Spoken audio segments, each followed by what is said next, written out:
Hello everyone, my name is Janelle Duval of Eastern Owl. And I'm Kelly Walsh of Lady Cove and Shalloway. And we are coming to you from St. John's, Newfoundland in the beautiful Bannerman Park with the National Arts Centre to talk about our collaborative work together. So we're going to be doing 4 videos. This first one is going to be about the beginnings of our relationship in working together. So I think probably how this started was a number of years ago. The National Arts Centre, they were touring to Newfoundland and they asked Shalloway if we would be a soloist with the orchestra, and we said yes, and we were really excited to sing with the orchestra. And then when we started diving into the details and planning what that might look like, they asked if we might be interested in doing a collaboration with Eastern Owl. And I had heard Eastern Owl, I had the CD, I'd been to a concert, I had the t-shirt, I call myself a fangirl. And I was so excited that the kids would have a chance to meet and to sing and work with Eastern Owl. And so, I think that was really the beginning of the relationship between these choral groups in Newfoundland and Eastern Owl. And so I remember the very first rehearsal when Janelle and one of the other women were with our junior high group. We have like a bunch of different age groups, and this particular collaboration was with junior high kids. And I'll never forget sitting and listening to the song that Eastern Owl was teaching the kids, to how they were explaining the message of the song, to how they were teaching the kids to really listen to their voices and listen to the way in which they were singing. And it was at that moment that I knew that I really wanted Lady Cove, which was an adult group that I work with, to have the opportunity to come together and work with Eastern Owl. And the song's name was Baby, right? Right. Yeah. So yeah, we were really excited when we were approached about the orchestra, because it was a Rita Joe, I Lost My Talk, that had been touring in different Indigenous communities and was coming to St. John's. And as writers and lyricists, Rita Joe had been a huge inspiration to us. I actually met her one time in Eskasoni, and it was a beautiful experience. And so when they approached us, we decided that the right piece to sing was called Baby. And Baby was a residential school survivor song. It was meant to honor residential school survivors and really kind of explore the themes of truth around residential schools that were represented through the different languages in Newfoundland and Labrador. So in the song, Baby is spoken in 3 Indigenous languages, Inuamen, Inuktitut, and Mi'kmaq.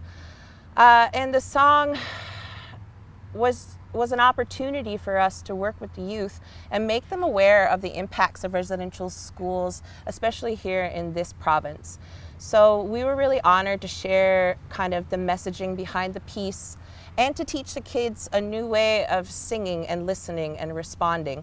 So we decided that the best way to introduce the piece to the kids to learn was to do a call and response, which is a kind of like an oral tradition in First Nations music, where we would sing and then they would respond to us and sing back. So that was a unique experience walking into, it was the first time we'd ever worked with a choir, and it was a large choir. I mean, when we walked in, there was just It was like 80 kids. Right? Yeah. Beautiful kids, and all eyes were on us, and we were like, okay, we're gonna just completely twist how you learn. And it was received so well by the youth who were there that day, and we left just feeling so beautiful. So we actually sang with them at the Arts and Culture Centre, and it opened up the space and really set the tone for the beautiful performance that was about to happen on the main stage. It was, the kids still talk about it. I'll never forget, there's this young boy and you let him play the drum. And that was, I think that was probably 4 or 5 years ago now.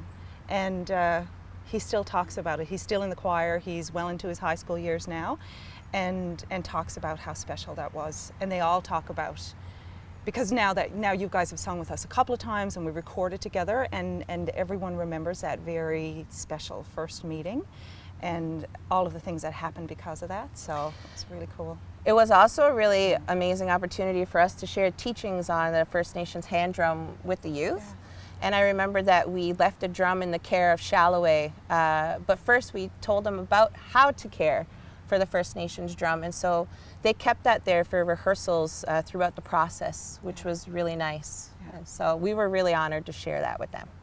So I guess that's probably how it all started, and it feels amazing that now we're here talking and doing this video for the National Arts Centre, and it's, you know, partially because of the National Arts Centre that, Yeah. you know, this all started. So I guess we certainly owe them a thanks too for bringing us together. Wonderful. Yeah.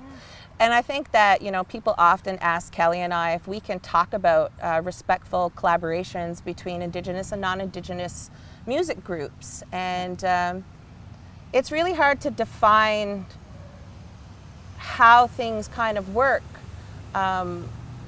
in any way but through conversation, Yeah. right? So, you know, if you had to pinpoint all of the ways in which this collaboration was a success, I guess, you know, when Kelly and I get to talking about it, we just kind of reflect on just how important those beginnings were in relationship building between Eastern Owl and Shalloway and Kelly and Jen. And that's kind of how it's like a qualitative kind of measurement of how our successes kind of came to be. Yeah. Yeah. So I guess that would be the end of this first video about the beginning of our collaboration. And in our next video, we're actually going to talk about some projects between Lady Cove and Eastern Owl. Thanks so much for watching. And if you have any comments or any questions, please feel free to be in touch.